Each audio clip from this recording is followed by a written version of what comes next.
Oh, sorry, my bad. Handicap parking spot. Whew, I really should afford some actual employees here.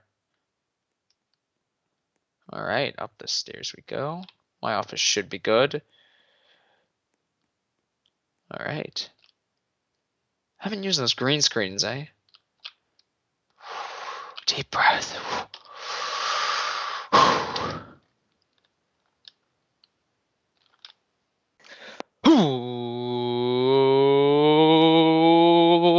Ladies and gentlemen, welcome to another R.C.W. Top 10. As you read in the title, this week we're going to be counting down the top 10 world title pay-per-view contenders. Now, what does that mean? Should that be how Brooke writes the title? However, that is what we're doing. It means the top 10 people with the most amount of world title appearances at pay-per-views. Now, no, this doesn't count if you have a world title. Otherwise, I apologize.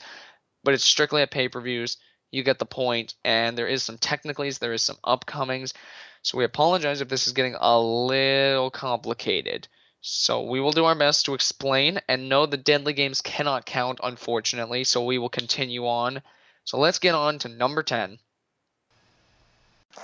Coming in at number 10 is actually 5 people. Now, there's going to be a good deal of ties all the way until about number 4 when the ties stop. And some of these numbers may surprise you, and some of them definitely will not. So let's go with number 10. We got Ness Quick 1 with 3 world title matches, obviously famous ones including his WrestleMania World Heavyweight title match. Generations with 3 consecutive World Heavyweight title matches. His cash-in was at a pay-per-view, so that can actually be counted. Agent Cool the Best with strictly Road to WWE title matches, 2 of them, and then a World Heavyweight in the Chamber. Y3 with his Mania appearance, his Fastlane appearance, and his Extreme Rules appearance, all 3 consecutively. And Mattis 320, who would surprise you, maybe not being so high on the list, as he was a very high-rated superstar, but a lot of his title matches that were for the world titles actually didn't even happen on pay-per-views, where the only ones that actually happened were his World Heavyweight title match, his SummerSlam victory, and his loss at Night of Champions. Only ones to happen on a pay-per-view, so that's Mattis, Y3, Agent, Jen, and Ness, all at 3 world title matches on pay-per-views at number 10. Coming in at number 9 are 2 people that you may not know if you were an older or a younger person in this federation, a young buck as Franklin would address them. So we got Flame 321. He's a Road WWE Hall of Famer, and Raccoonia. Now back then, getting opportunity was kind of a lot easier. I mean, you were kind of handed it, you were kind of given it. Yeah, pretty much the triple threat was just filled with people handed with it at bragging rights. Deserving people, but nevertheless handed it. Anyway, regardless, some of the famous ones that Flame 321 had were his consecutive world title matches at Payback Extreme Rules 2014, the triple threat at bragging rights, and of course the TLC match where Flame's dude took it off Flame through a vacation, so he was booked for that. I don't recall whether the match actually happened or not. Continuing on, Raccoonia fought for the R.C.W. Championship and the World Heavyweight on 3 separate occasions on pay-per-views. Now, that's not to say that she didn't defend 2 or 3 times outside of pay-per-views, but that's 4 pay-per-view world title matches each. That's Flame 321 and Raccoonia with 4 coming in at number 9. Coming in at number 8 is Ethan with 4 and technically 2. He has the most technical title matches on this list, and that's Ethan. So we had, obviously, his World Heavyweight title match. He had 3 of those consecutively, 1 at King of the Ring, 1 at SummerSlam, and 1 at Night of Champions, all on back-to-back basis. And he had a world title match at Money in the Bank. But the reason that there's a technicality there is because he fought for 2 world titles. So we count that sort of as a technicality because he fought for 2 world title matches, but in the same match. So it's sort of like a half and half. So that's sort of to separate the list a little bit. And he also has a technicality when it comes to Hell in a Cell because he was scheduled to defend, but never actually made the defense. So we had the world title match, but he never made the defense, so they count for less than 1, so we're not counting him as like 6 world titles, because he would actually be all the way up to, I think, like number 6 or number 5 if he had that. So that's Ethan coming in at number 8 with 4 title defenses and 2 technicalities. Coming in at number 7 is Flames Dude 44. He was a big guy back then. If you were a 2013er, which there's very few of those actually active nowadays. So he's fought for the R.C.W. championship. He's fought for the World Heavyweight Championship. Never fought for the Road to WWE because he was pretty much fully retired by then, but he made a return in 2014 to fight at SummerSlam for the R.C.W. championship. He had a total of 5 world title matches to occur on pay-per-views, as he also did have a world title match outside of it. He's lost his world titles and not gone into the pay-per-views because of that. Many different things have stopped him from going to the pay-per-views, and this number could probably be doubled over if he hadn't, given off his titles early or whatever the circumstance. But that is 5 world title pay-per-view appearances for Flames Dude 44. Coming in at number 6 is Damon 128553 and K4L Creative for Life. Creative for Life has had many different matches. He's been in the World Heavyweight Championship matches, and he's been in the Road WWE title matches, some against Eddie, some against ZM Punk, some in Fatal 4-Ways. So many different circumstances, and he actually got a really early one at Extreme Rules 2014 in which he was victorious in his first title match.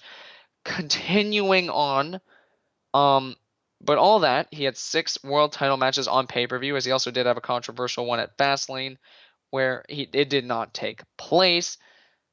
And all in all, but he's never fought for the R.C.W. championship, so that's sort of a note. And Damon has fought for the Road to WWE championship. Actually, strictly, he's never fought for another world title.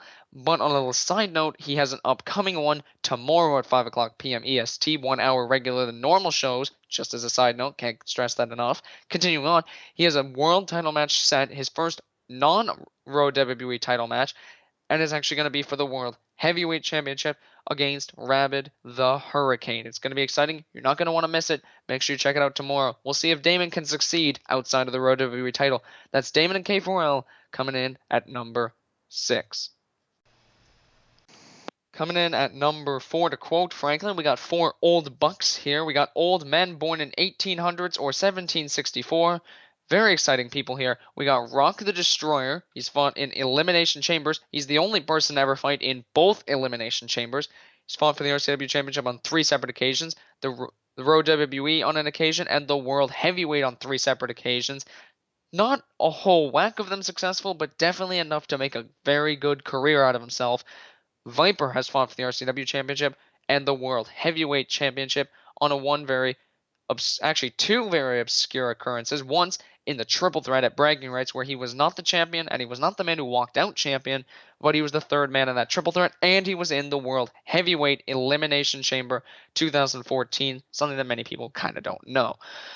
That, as well as the current World Heavyweight Champion, who has a sort of side note that he is contending, like I just said for Damon, he's contending tomorrow, 5 o'clock p.m. EST, 1 hour earlier than normal. Can't stress that enough. Continuing on, he's fought for the R.C.W. Championship, he's fought for the World Heavyweight Championship, and he finally got his taste of World Heavyweight Championship. And lucky enough, his number actually got a little inflated there, because after winning the championship, he was cashed in on immediately and gained a second title match in one night. He fought in 4 world title matches within 3 pay-per-views, has one coming up, and fought for 2 world title matches prior to that. That's rabid cool stuff.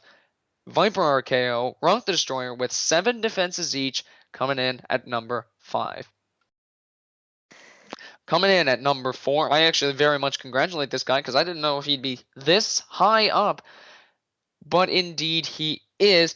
The guy on this list at number 4 is actually ZM Punk. Now that may come to a surprise to some people, but if you've watched him all his career, it really shouldn't. He's talented, he's gotten a lot of world title shots over his career, and he's been successful in the better majority of them. These matches include Hell in a Cell, the one he was booked for at Survivor Series, which is a technicality note there, mind you. His TLC, his Royal Rumble, his Fastlane, his Road to WrestleMania, Extreme Rules. Wasn't at Payback, I don't think. No, he was not at Payback. He did fight at King of the Ring, where he was at least booked to. SummerSlam, and just so many more occasions that we can't forget. ZM Punk has been booked to the top with title matches with an astounding 9 world title matches to happen at pay-per-views, and a side note of 1, that's ZM Punk coming in at number 4. Coming in at number 3. This one was close between number 2 and number 3. There's not really arguing this list because everything is strictly numbers, although it's just for the sheer shock of, these numbers are kind of surprising to some people. It's Eddie Lesnar has contended in 14 world title matches. Now, he's contended in definitely a lot more. I can list, what was it? I think he defended 4 more outside of a pay-per-view. He's done 2 optional defenses that I know of.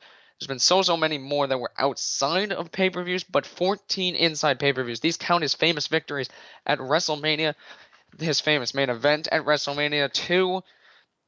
He's gone against K4L on many occasions. He's won a chamber. He's fought Kidz on 2 separate occasions by winning the King of the Ring in one of them. So many different world title matches, contending in the first Fatal 4-Way for a world championship. A lot of different side notes on that, but there is actually no technicalities there. It is 14 straight world title matches for Eddie Lesnar. Coming in at number 3. Coming in at number 2 is Brooke, the CEO. She has 15 at the moment guaranteed. She has a side note that one is coming up tomorrow, 5 o'clock p.m. EST at the R.C.W. Arena. Can't stress that enough. And she has a side note of one that she could not contend in. Now, this is not by her fault. She also gained one that same night by optionally defending her newly crowned championship up against Viper, proving that she can be a defending champion and usually is. Always is. I can't think of an occasion where she's not. But you get my point. She was supposed to fight Ethan at Hell in a Cell, did not, but then fought against Viper that night. These also include victories like both WrestleManias, winning the inaugural Road WWE Championship, fighting Kidz on 3 separate occasions. She's been in. It's just hard to note a lot of them, but that's 15 plus 1 for one that's coming tomorrow. Should she show up? I think she will. And one side note for a match that she could not fight in because her opponent did not show up. So that's Brooke coming in at number 2. And number 1 is kind of obvious, and I didn't want to include it in the list should it not have been such a hard list to make otherwise. So I apologize that I'm in this list. It's kind of a different era, and I've tried to stray away from that completely since then. Just kind of a note, strayed away from that since SummerSlam, so you get my point. Anyway, that is Kidz Rock 4, pretty well in every single world title match from SummerSlam 2013 in one way, shape, or form, with a 616-day title reign and pretty much dominating the 2013 era of world title matches. Now, there's a side note that I fought Ethan in a double title match, so that sort of counts towards one. It's just a side note. It's not really one because it was all in one world title match. Apologies.